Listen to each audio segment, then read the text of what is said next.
In some ways, gratitude is the mother of all spirituality. When you think about it, you heard Meister Eckhart cited earlier that if the only prayer you ever say is thank you, that would be good enough, and it is. The old Roman pagan Cicero said, gratitude is the mother of all virtues. And religion is how we do it, on purpose, in an organized way, in a ritualized way, so much so that even skeptics for whom the thought of any God is revolting still feel drawn to a weekly ritual of gratitude that accomplishes nothing.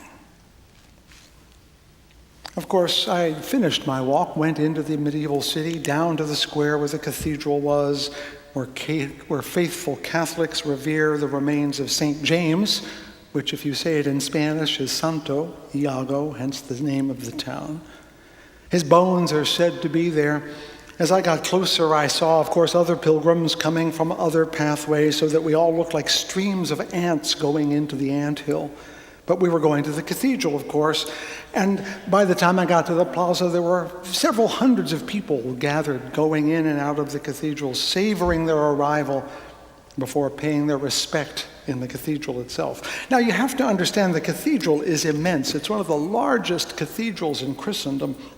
It was created over a period of centuries, starting with a little chapel in the 800s and 900s to enclose and protect the relics of the bones of St. James. They are said to be there because a shepherd saw a miracle and understood that to mean that James was there. I'm a little skeptical from an archaeological perspective, but people came to believe it right away, and as pilgrimage is a good business in general, it became quite an endeavor there in that town, and slowly the church was built out to accommodate the larger crowds, and eventually it was made a cathedral, and by the time it got to the end of the 18th century, it's now an immense complex, second only to the cathedral in Mexico City for footprint on the ground. It is enormous in this place.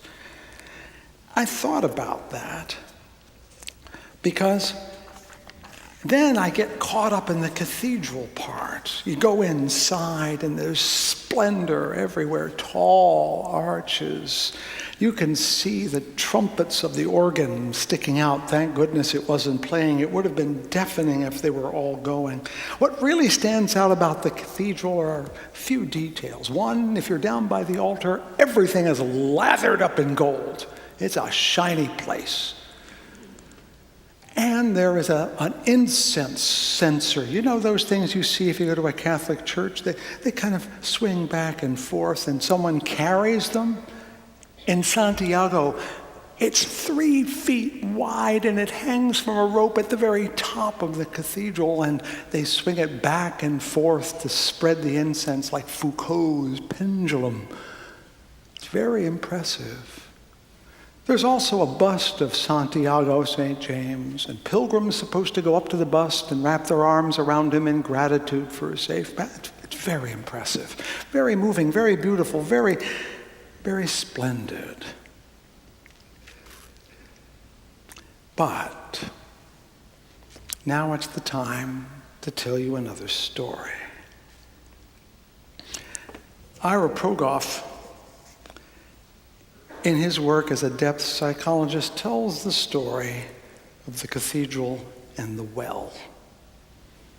It's a fable in which he says there was a well once in a country that was reliable and people came to use it all the time, and it was even reputed to have healing powers, and it became very popular. People came to the well. And of course, when it became popular, they had to pave the road to get there because it was muddy when it was used too much. And of course, people wanted to be safe, so they built an enclosure to protect the well and to protect the people in it. And then they had to expand the enclosure because people kept coming, and then they had to improve the well, and they had to protect it, you see, from being abused, and to strengthen it. And over time, a cathedral emerged in the effort to revere and protect the well. So much so that centuries later, the pilgrims would come and they'd hear something about a well, but what they really admired was the cathedral itself. the splendor, its majesty, the impressions of all of its power. But we all know that what we come seeking in our spirits is not splendor, but water. When we walk into a church, it is the thirst for the water of life that pulls us in, not the desire to be impressed, as impressive as a place can be, not the desire to see beauty, but the longing to be filled and healed. The trouble with organized religion is that it gets to be awful fond of itself and its cathedrals and forgets that it's really about protecting wells, or in the case of Santiago, bones. Religion is a grand cathedral, not just physically, but of doctrines and rituals and organizations and hierarchies, all of them very impressive, all of them built over a simple well or a few bones. But then, over time, we come to think that the structure we build is what matters and forget why we built it in the first place. When you begin to worship something that isn't worthy of your reverence, when you misdirect your spirit to an object to which it does not belong, that's called idolatry. You worship the wrong thing, something not worthy of your heart. And church is guilty of it all the time. In church, we frequently find those congregations that are deeply absorbed in their buildings, for example. And as I've said before, that means we're susceptible in this business to what is called the edifice complex. Mistaking the building for the being. I want you to think about that as I reflect on one more thing before we end. When I was a young clergy person and thought I knew something, unlike now when I know nothing, I used to turn on the television Sunday mornings to get inspired by TV preachers. I kid you not. I was very fond of Jimmy Swaggart because he was a great showman. And when I play This Little Light, I have my Jimmy Swaggart moment. But the one I saw most weeks was Robert Schuller in The Hour of Power, because he was everywhere. And of course, you're muttering, "Oh, he's from here," and I didn't know that then. But I spent every Sunday watching him, being impressed with him, and remembering that he started, and I know exactly how his service started. He'd get out there in that robe and that majestic smile, and he would say, "This is a day which the Lord has made. Let us rejoice and be glad in it." And the organ would erupt to a sound, and people would sing.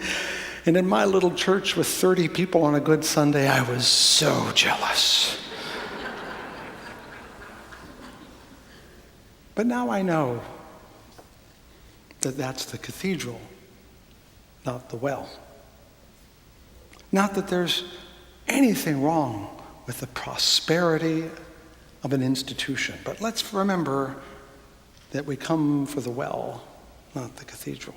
And of course, you who have been here for years, remember the other person who would start his services with those same words, Duncan Littlefair, who for 50 years began with those exact same words. "This is indeed a day which the Lord hath made. Let us rejoice and be glad in it." But he didn't let Bev Howerton jump right in. No, he had a few other words to offer first, words that were heard here so often they are engraved on our narthex. "And let us count our many blessings," he said. Let us be grateful for the capacity to see, feel, hear, and understand. Let us be grateful for the incredible gift of life, and let us be especially grateful for the ties of love which bind us together, giving dignity, meaning, worth, and joy to all our days. And I'm turning to that at this last moment with renewed appreciation for the humility of that call to worship. Because it does not say be grateful for your church or your minister or your public reputation or your remarkable intellect or your personal wealth. He's saying being grateful for your eyes, for your ears, for your hands, for your mind, something everyone has. Be grateful for the bones. And then he says, let us be grateful for the incredible gift of life, the water. He takes us back, took you back, and still in many ways continues to take us back to what rose the cathedral in the first place. Very simple things, nothing splendid at all. And yet, if you try to count those blessings, you can't. He says, let us count our many blessings. I can't count mine. Can you count yours? I can't. There are too many. Dietrich Bonhoeffer once said, in normal life, we hardly realize how much more we receive than we give. I can't. Or my Universalist colleague, Kenneth Patton, who gave me my title, who can make an accounting of gratitude? It's impossible. So what do we do then? Well, thinking of John F. Kennedy this past week, I came across these words about Thanksgiving. He wrote, as we express our gratitude, we must never forget that the highest appreciation is not to utter words, but to live by them. Last week I extolled the power of words to give meaning, and this week I call you back to live by the words that mean so much, to be grateful in deed as well as in word. I want your word to become flesh.